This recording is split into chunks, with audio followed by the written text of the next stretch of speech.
to everyone that is on the call. I'm sure we'll have some more join us as we get going. But as promised last month in the kickoff meeting, I really want to start on time and end on time. I know time is very important to all of us. So we're going to go ahead and get this kicked off.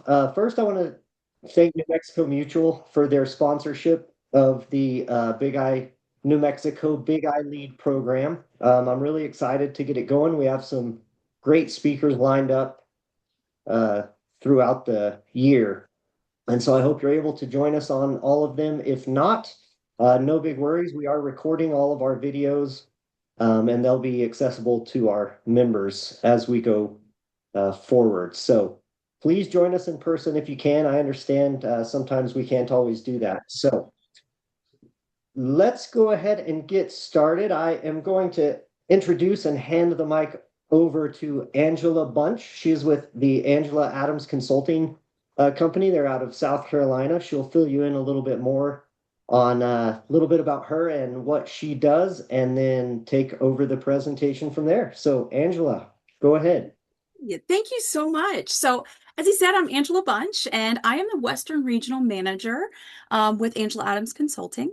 We're celebrating our 20th year in business this year. So, we have consultants all across the country. We are very passionate about independent agencies and helping them grow. And whether it's people, operations, workflows, you name it, and we've got your back. So we really are very happy insurance people. I'm one of the weird ones. I chose insurance. It did not choose me. And I also think insurance and fun belong in the same sentence. So y'all got the right one for today. um, Welcome you guys to the CSR, and they are retention, reputation, and revenue protection. Um, Today, I want to be clear. We're going to refrain the CSR role, not as support, not as admin, but as protection. So I want to kind of start out with a little bit of a story that prompted and really kind of ignited my passion when it comes to account management and CSR, like your service team. I worked for carriers and I was a rep for several years. And I'll never forget, I went into one of my favorite agency's office and we're talking. And if any of you guys have had reps come visit, they bring the donuts and we're all excited and they start talking about, hey, I need you to write more, bridge, bridge, bridge, bind, all of those wonderful things that we do. And we're talking and he's like, I don't remember exactly what I said, but I'll never forget his answer to me. And it was, well, Angela, we don't have a retention problem here. We have a pricing problem. And I was like, really? Okay. Well, let's look at that. Let's if you got the time, I've got the time. So let's review a little bit and see what we can dig up. Maybe I can help you. And so as we started digging, we started seeing a pattern start to emerge. And it wasn't necessarily that they were losing accounts after renewals. They weren't really losing them, say, at the proposal stage, like the quoting stage. It's not like they were like, I don't want it. Um, they were losing them after service moments. So they were losing them within the service part of the agency. It was usually, you could tell after maybe multiple billing misunderstandings where they felt maybe brushed off. After a coverage question that was answered maybe quickly, but not clearly or in depth, because let's be honest, they get used to, or we want them to think of us as those trusted advisors. Or the great claim, right? After a claim where the client felt alone instead of supported. And here's the thing. No one was rude. They don't have like a rude staff. Nobody meant any harm. It's not like there was neglect. Policies were processed correctly, but it's the experience that felt transactional. Um, and when we think about that, it's important to note, like most clients, they're not leaving because of some major catastrophic event or mistake that happened at the agencies. They're leaving quietly after enough times that trust felt thin, right? And almost every one of those moments, who was involved? A CSR, account manager, a service person. And not because the CSR failed is that happening, but it's because the CSR is the one that's holding the relationship in their hands, right? They're the ones that are in the thick of it all the time.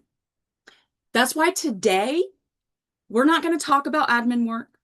We're not going to talk about how to be nice to difficult customers. I mean, honestly, it's not even really about handling difficult people. It's really about understanding that CSRs are the retention, your reputation, and the revenue protection. We're talking about protecting what you've already earned. CSRs are your front line. Oh, sorry. Look at that. I was just moving on. I'm like, oh, you guys got the whole thing. You're good. You're ready. So CSRs are frontline protection, not admin support. Every agency depends on them more than they probably even realize. While producers, we know they're fabulous. They bring in the front end business. CSRs are the ones that keep it. I always call them, they're the heartbeat that keeps the agency going. The CSR's roles, they've evolved, right? Clients expect guidance, clarity, professionalism, not just transactions. Not only that, don't even get started on instant gratification, right? Like they want everything yesterday or have that expectation. It costs significantly more to replace an existing client than it does. I'm sorry, it costs more to fight for that new client than it does to retain your existing one. And so that's why that retention piece is so important, just as much as important, if not a little more. Don't get mad if you're a producer on the call, maybe just a tins more than that new business piece. Because whatever you're bringing in the front, we can't just let it out the back. When service breaks down, agencies lose not just accounts, but referral opportunities, reputation, long-term revenue stability. You don't lose clients because of one bad policy, right? You lose them because of one bad experience. And we also know that the CSR, because when it's transferred from the producer to the CSR, that experience transfers, right? So if that bad experience happens at CSR, that producer could lose that relationship of referral as well.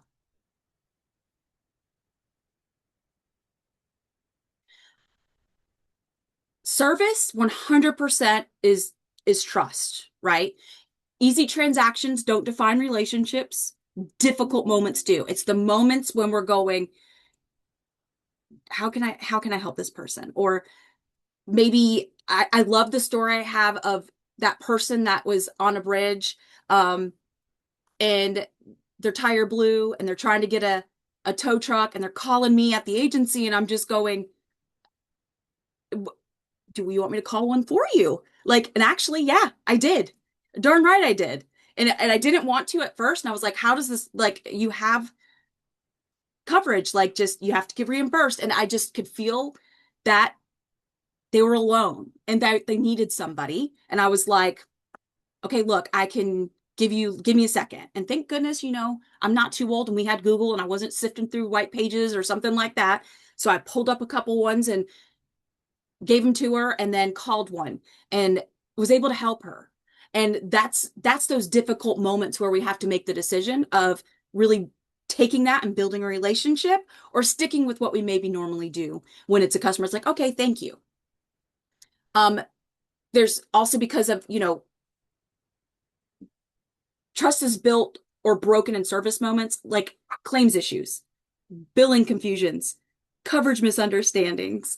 And we're either going to do what we need to keep building that trust, or it's going to erode and you're going to start losing that relationship. And I think it's always important to note that professionalism isn't about being polite, right? Sure, everybody's pretty much polite. It's more about consistency, about accuracy, and follow through. Ownership means seeing the issue through from start to finish. This is how work is done, not just what's done.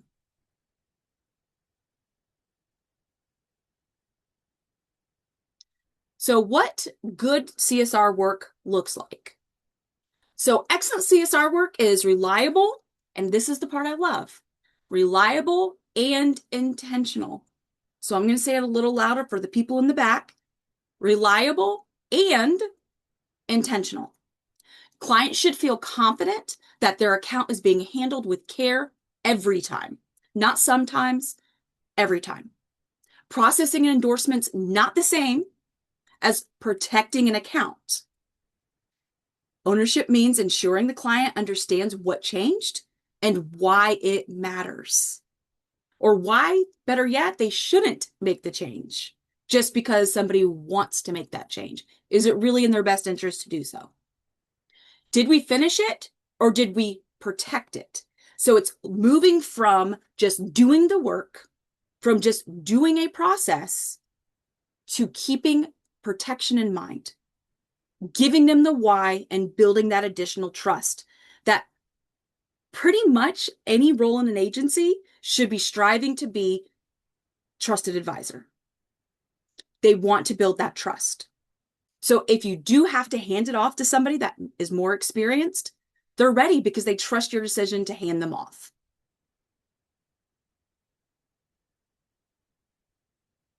So common misconceptions that hurt service, right? It's all about didn't ask questions. I did what they asked. That's not my responsibility. So these mindsets are common and damaging. Clients don't always know what questions to ask. You hear it a lot. I know I say it a lot. You don't know what you don't know. Professional service anticipates needs rather than reacting to requests. When service varies from one interaction to the next, clients lose confidence in the agency. How many times has it been, well, I talked to Sandra and she told me that I can do that. Well, you can't, so you have to be consistent because then they're always going to ask for Sandra because, oh, Sandra's going to do something special that Angela can't. So consistency matters because that's what's going to build trust. So it doesn't matter if Sandra's not in that day. They're going to trust Angela because we're telling them the same thing.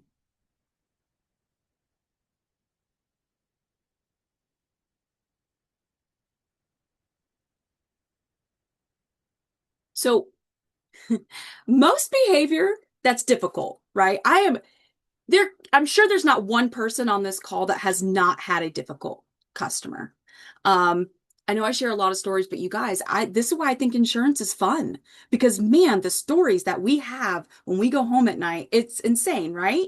So the one that I had more than anything that I was just blown away by was we have customers that are on, automatic payments, right? And I mean, this customer called me and blessed me out because her check was returned. And I'm like, why was it returned? Well, because the money wasn't there, And I remember just her just going in on me about it and like it's all of my fault. But I knew I had to take a breath, right? Honestly, I was probably 20 at the time. I would have loved to just hang up the phone. You know what I'm saying? But no, we have to give them that minute and understand that emotion is what is driving that behavior. When that emotion is high, logic does not land. Clients are often just reacting to uncertainty or fear and stress, confusion, and not intentionally being challenging. The emotion itself is what drives first, and facts come second. So, you can't reason with somebody when they're just emotionally charged. CSRs must address emotional escalation before moving into problem solving. It's giving that customer that space to just get it out. And then you have to stabilize the conversation, right? Stabilizing is a real professional skill. Once emotions are managed, then solutions become easier and more effective. They're able to then hopefully communicate better. Recognize triggers allows CSRs to prepare for emotional conversations rather than being caught off guard. And I, I was definitely caught off guard on that one. I thought it was going to be an easy conversation, right? It's pretty simple. You have an automatic draft and the money wasn't there, so your bill didn't get paid. I was wrong. So you really have to make sure that you have that emotional professionalism, that you can hear that, see it, recognize it. And some of the triggers you already know going into the call. If it's billing issues, I learned my lesson. Claim situations and coverage misunderstandings. If you go in knowing more than likely that they're going to be upset, that doesn't mean that you get nervous and you don't want to talk to them or you avoid them. It is a challenge. It should be a positive thing. This is your chance to build a better relationship with this customer. It is not a negative thing because we're all humans and things happen. We're not perfect, but we know that when things do happen, if we handle it properly, it's an opportunity. It's an opportunity for more things to come that will happen that'll be so much better. It's about how we handle it. So communicating strategies for challenging situations. We all know words matter, tones matter, structures matter. Have you heard it's not it's not what you say, it's how you say it? It's great when we're talking tone and structure. I could go, communicate strategies, challenge situations. Way different than how I'm talking right now. Communication strategies, challenging situations. So matter, tone, structure matters. And I think another thing that matters a lot that we don't talk about, it's not just tone and structure, it's also volume. You don't want your volume to be where I was 5 seconds ago if somebody's really upset, because then it's like you're matching that negative energy. So there's a de-escalation framework here. So first, it's what I said before. You want to acknowledge that emotion and then clarify the issue. A lot of times it's just rephrasing it, what they said, to clarify that you're understanding exactly what they feel the problem is, and then guide toward that solution. Strong communication is learned, practiced, and redefined. The sequence helps prevent conversations from spiraling while maintaining professionalism. So language that tends to build trust is, what I can do is, here's the next best step. So you want to always choose a positive or solution-oriented answer when there's an emotionally charged customer.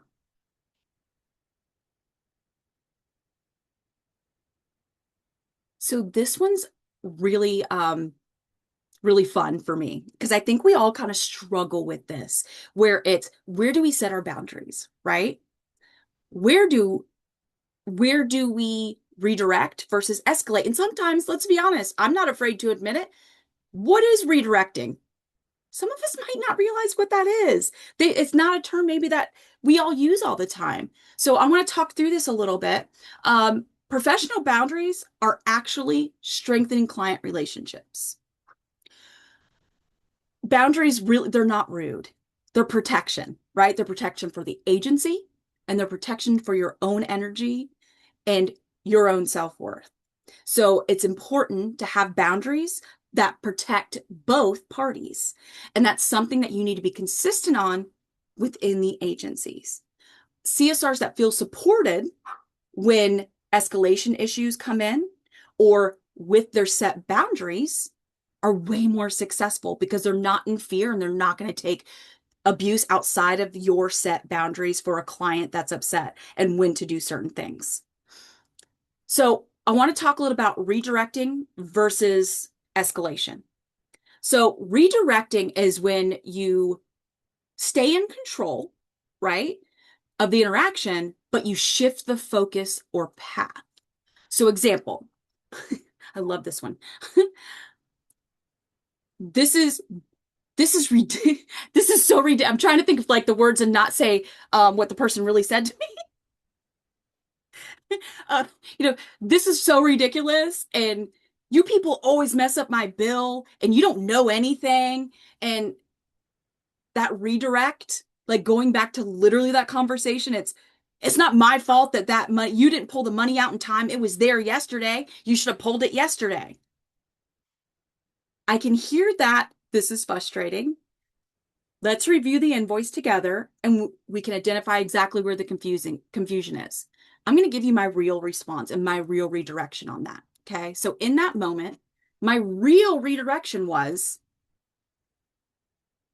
I can hear how upset you are. And I get it. We've all been there. Like it's fine. But let's really get into why. So give me a second. I'm going to pull up your billing statement and let's look at like when it was pulled from our end, because a lot of it has to do with your bank. So if we need to get your bank or need to check on that, I'm happy to help however I can. But let's see if we can get this figured out for you. That was pretty much my real redirection with them. And in that case, it worked a little bit. At least, I mean, at the end of it, they were more mad at their bank than me. So if I'm going to redirect, at least I'll redirect the anger to somebody else, if all else fails. But seriously, it really is about just redirecting that energy and just knowing how to do that. Where it moves into escalation is you involve someone else because the situation either exceeds your authority, role, or very important here, your safe boundaries. That is when threats are made, maybe legal language begins to get thrown around, or, I'm going to get my lawyer involved, or that's okay, I'm going to call the DOI, or I'm going to do this. If there's coverage disputes that maybe are outside of your authority, maybe you're not a licensed CSR, maybe you are a licensed CSR, but maybe it's not something that you feel that you can solve for them. Or better yet, maybe the client just refuses the resolution and demands higher authority. And that is never fun. If you can't tell, I'm not one that likes to give up. I'm not one that wants to hand it off to anybody. Everybody wants to feel like they can accomplish this. And there is not a better feeling in the world when you can change a negative situation into a positive. And sometimes that means we got to pass it off. So if you're emotionally triggered and you need backup, escalation is judgment, not weakness. And remember that. Asking for help is not weakness. It's a judgment call, and that's you being professional and protecting your own energy. So example, I'm contacting the attorney. Escalation would be, I understand your concern.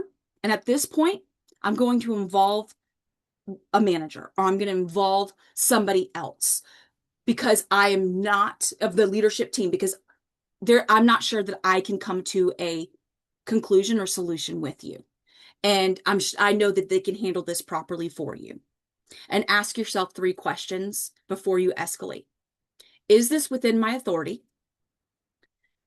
Is the client still respectful? That's an important one. Can I move this toward solution? If answer is yes to those, redirect.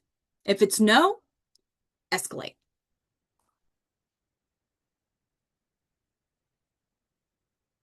So CSR standards drive the retention.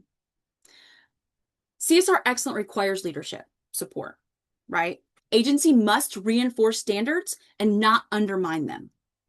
You cannot have a CSR or service team that you've said, here's our standard of service, here's what we're going to do, and then constantly turn around and do something different.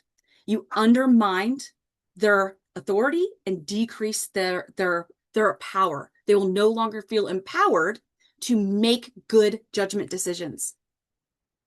Retention's not luck, it's 100% standards. Poor service creates hidden revenue loss, churn, negative referrals or no referrals, increased remarketing work. Strong service creates predictability. Service failures often go unnoticed until clients leave, right? So strong service is going to stabilize revenue and agency growth versus hurt that. And you're losing that more churn out of the back door. So think of CSR. This is when it's that revenue protection. Poor service creates hidden revenue loss. Strong service creates predictability. So remember core CSR behaviors: ownership, professionalism, communication, emotional awareness, consistency. Service excellence protects clients, culture, and revenue. Small changes create big impact. CSRs are not just supporting the agency, they are protecting it. CSRs equipped, supported, and confident, agencies thrive.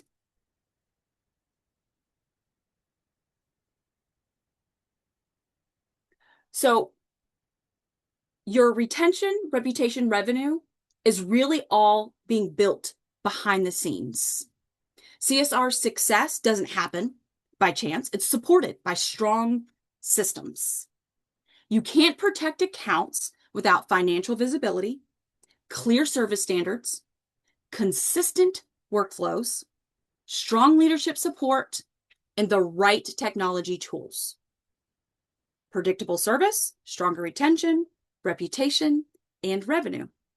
If you want high standards, and I'm sure everybody does, and I'm talking like if you're a CSR, you should have your own high standards, right? You should hold your standards above what others' expectations are. So if you want high standards, you must build systems that support them.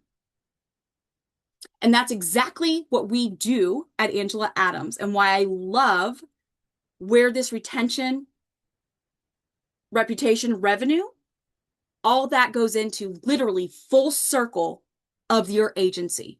Financial visibility, clear service standards, consistent workflows, because that's consistent workflows, protection, not just for CSRs and clients, but for you. That helps with your E&O. And having a strong leader to support is so important. And then, of course, I am a tech person, you guys, but it's the right technology, not just technology because it's pretty or it's new. So that's what I have for you guys. I hope you kind of get what I'm throwing down there.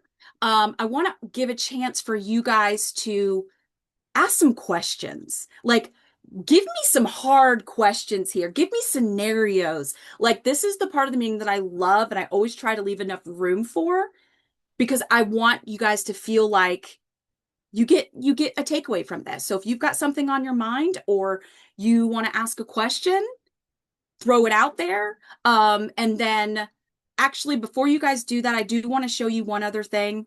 I know I mentioned it and realized I did not move my slide. So I do want you guys to have that visual. I'm a visual person, so if I would have not shown it to you, I'd have felt really bad.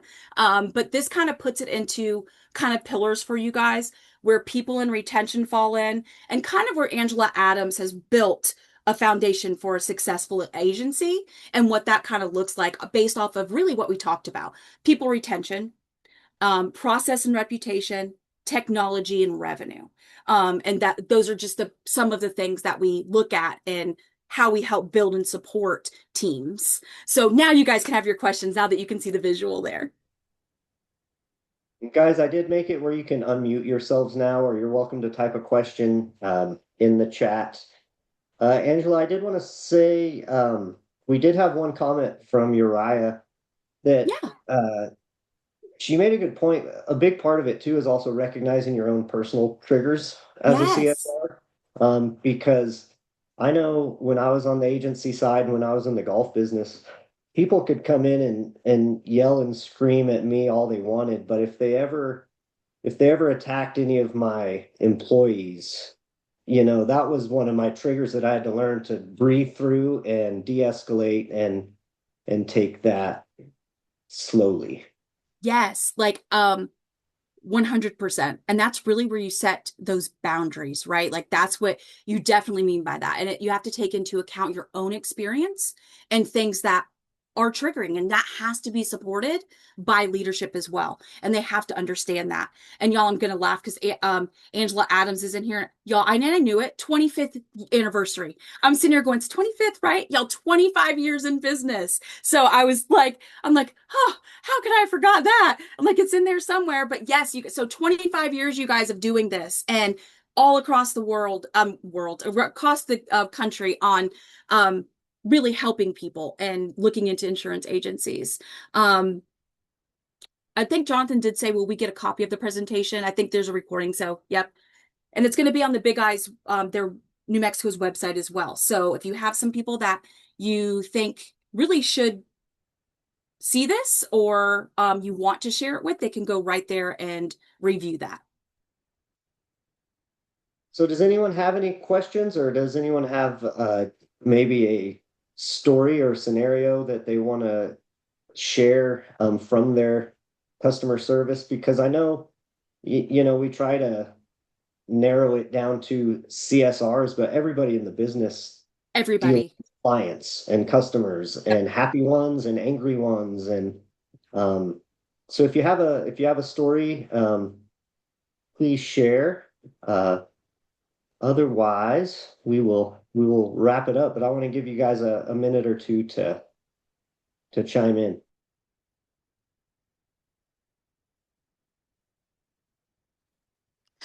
Matt, this is Julie at Acuity. I just wanted to say thank you to our presenter. Thank you to the Big Eye and to New Mexico Mutual for putting this together. I thought it was fantastic.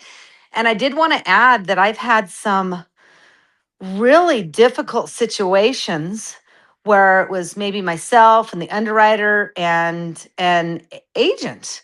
So it Mhm. applies not just to CSRs, it's company people, it's producers, it's CSRs, account managers, it's Everybody. everyone.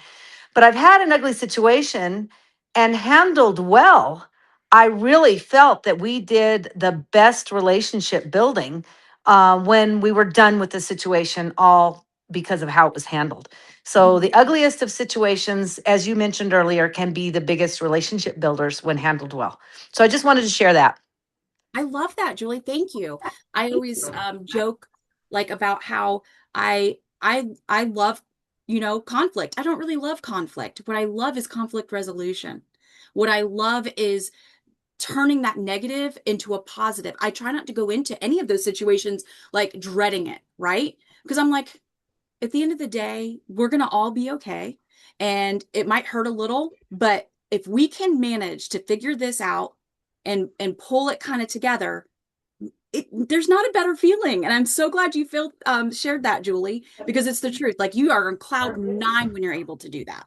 Absolutely, absolutely. It's a great feeling. The stress can be high, but I've seen it repeatedly end up with really great results. So thank you. Yes, thank you. Anybody else have anything like that? Like, honestly, this is your time. I know I moved kind of quick through that, but I really wanted to give you that chance. It's not often that you get to have kind of a open interaction when you're in a webinar like this. So I'm happy to answer or help any way that I can. Angela, Yeah. hello. Hi, this is Vivian Lilly. I'm calling from the Daniels Insurance Agency, and Julie kind of hit what I was going to ask, and what has happened as well. Sometimes it's with the underwriters because they are our clients as well. And so that's where one of the things that you have to learn how to smooth it out and how to talk to them, because if you do not give them the respect, but of course they have to give it back to us, you can ruin a relationship. 100%. And you are so right. And this takes me back to being in the agency days for sure. It's kind of like when I was talking about like, oh, I want to talk to Sandra. It's the same way with underwriters. I don't know if you guys do the same thing, but there's so many times I would pick up the phone, and if it was not like the one that I wanted, I hang up. Like I'm like, nope, I'm gonna try to get somebody else because I just have that relationship. It just happened that I've had to call him a couple times. And so we built this rapport, and it does go a long way, you guys. Like getting that underwriting connection. And I love how you were able to translate this to that too. So smart. Like you're right. It's a really good opportunity to build those relationships. And one of the things, Angela, that I've learned is that sometimes you will get a rude email from an underwriter, and they will, you might be asking them for something, or they'll say, on this day at 12:01 a.m., I sent you this or whatever. Don't give them that same negative energy back. Yep. What you need to do, even though you know that you didn't get it, really apologize. I sent it, I didn't get it. Can you please resend it. And then usually they'll say, oops, I'm sorry, I didn't send it, or oops, I did get this. So don't match their energy, because that is not going to end well. Yep. I say that all the time. It's so important. You don't want to match their energy. And it's one of those things that's more of exchange. You don't want to match their energy. Instead, you want to absorb their energy, and then you bring a different energy back to the table. And it goes a long, long way. It makes a huge difference in any relationship. But again, I love that because it's so true. Oh, I remember those. Definitely. Sometimes it's okay to swallow the pride a little bit and say, "Oh, I'm so sorry. I must have missed that." Great point. Love that. Great input, Vivian, and that's why she's great at what she does. Thanks, Yes. Vivian. So good. Anybody got All right. anything else? Anything else? Any other questions or scenarios or comments? All right. Well, I hope you guys enjoyed it. And everybody took a little piece away from it.